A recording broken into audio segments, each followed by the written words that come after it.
Oh, there you are, YouTube. Doodle doodle doodle doodle doo. Subscribe if you're interested.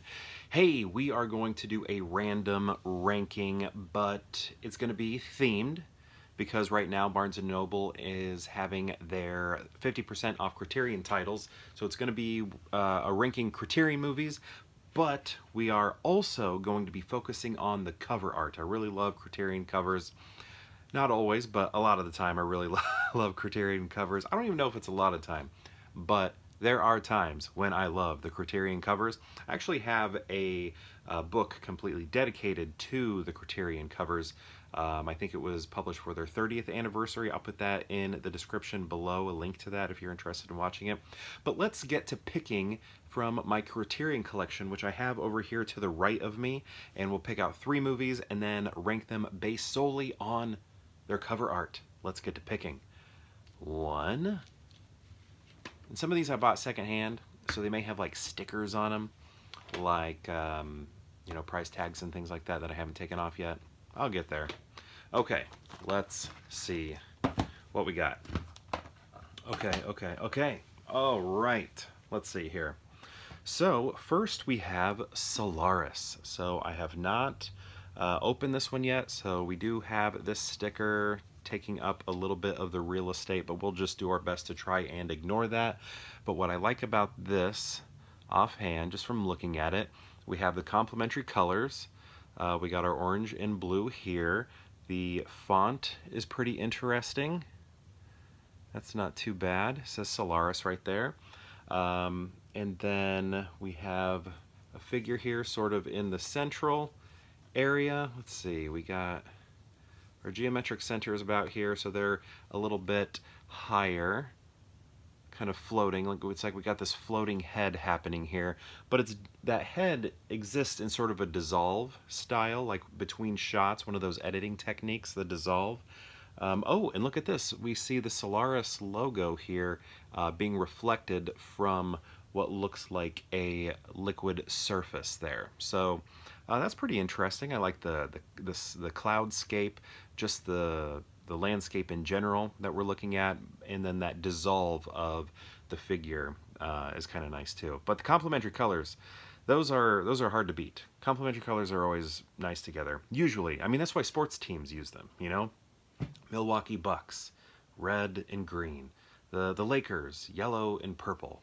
The Chicago Bears, blue and orange, right? Yeah. Okay, next we have, and that was Blu-ray. Here we have another one that I haven't opened yet, so it will have that sticker as well. The 7 Samurai. Here we have this matte black, like cardboard or cardstock that this is printed on. Obviously, because it's covered in saran wrap right here, we don't have that matte look fully there, but just know that underneath the saran wrap it is that sort of matte cardboard texture, cardstock texture. We have some characters right here and maybe right here, and then this nice font here that says 7 Samurai, but it is pretty minimal what we're working with there. There's a spine. Are we looking at spines? Should we care about the spines? Let's say no spines. We're just doing cover. But yeah, I like that simplicity that we have here.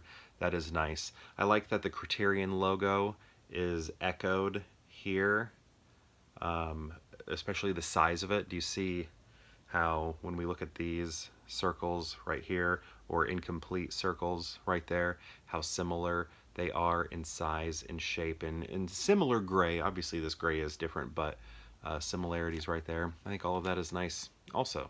So yeah, I like the simplicity there. Next we have Beyond the Valley of the Dolls, written by Roger Ebert. Roger Ebert from Illinois, and famous film critic. I'm sure many of you have heard his name. This one is already striking to me. We have a lot of warm colors here with the yellows and the pinks and the reds and the oranges and browns all showing up. That all looks really nice. Plus we have these sort of illustrated images of the various figures We're seeing a lot of curves on these figures, muscular bodies, clothed bodies, unique expressions on the faces, and all of that is really interesting and sort of keeps your vision on the box, bouncing around from character to character and so on. And I think all of that is really nice and keeps our interest. And then the same thing with the clothing, trying to wrap our mind around the clothing. Like that's what I'm doing right here because I haven't seen this movie yet. Like trying to wrap my mind around that clothing. Spine. I'll show this one just because I showed the other ones. But yeah, and I'm kind of a sucker for this sort of illustration. Not maybe this specific style, but anytime we get that with a Criterion title, something that looks like the hand was there, is usually pretty appealing to me. Something that doesn't necessarily look immediately like some sort of digital art. Although not that I am against digital processes of art making, I'm totally for them. But I think my eye is usually drawn to something that looks a little bit more hand done. So, you know, like when I look at the hatching marks that we're seeing here to show shadow on the shoulder there, or we see them right here to show the abs. All of that I think holds a visual interest, and I like that. So, yeah, let's see. How are we going to rank these? I think Solaris mostly has the complementary colors going for it.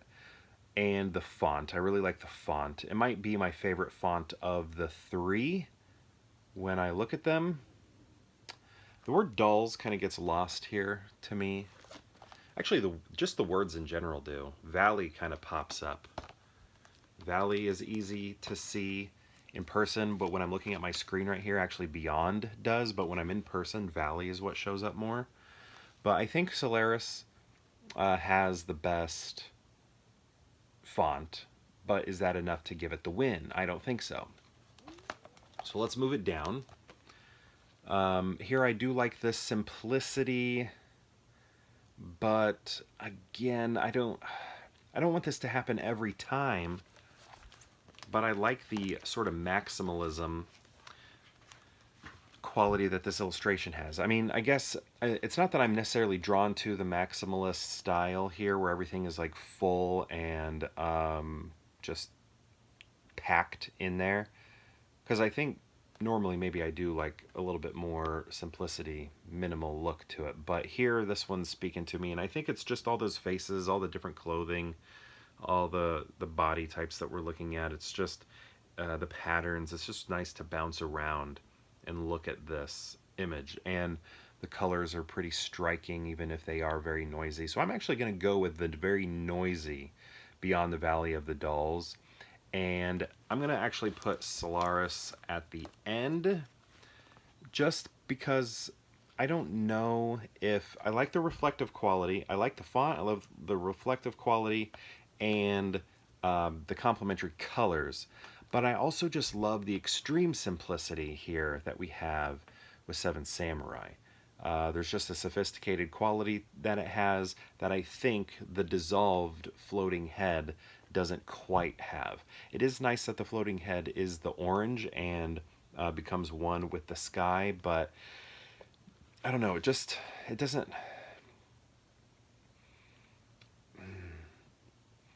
I just kind of make that a mark against it, and I can't really put a mark against this, right? Even though I have positives with this one, the other two I don't really have any marks against them. So there we go. I'm going to go Beyond the Valley of the Dolls as my favorite cover art of the three, followed by Seven Samurai, and then Solaris there at the end, even though it does have the beautiful orange and blue there.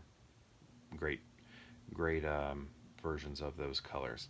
Okay, so there's my ranking. My question to you is, I was going to say, have you seen these movies? But in this case, I guess it doesn't matter if you've seen these movies. What do you think of this cover art?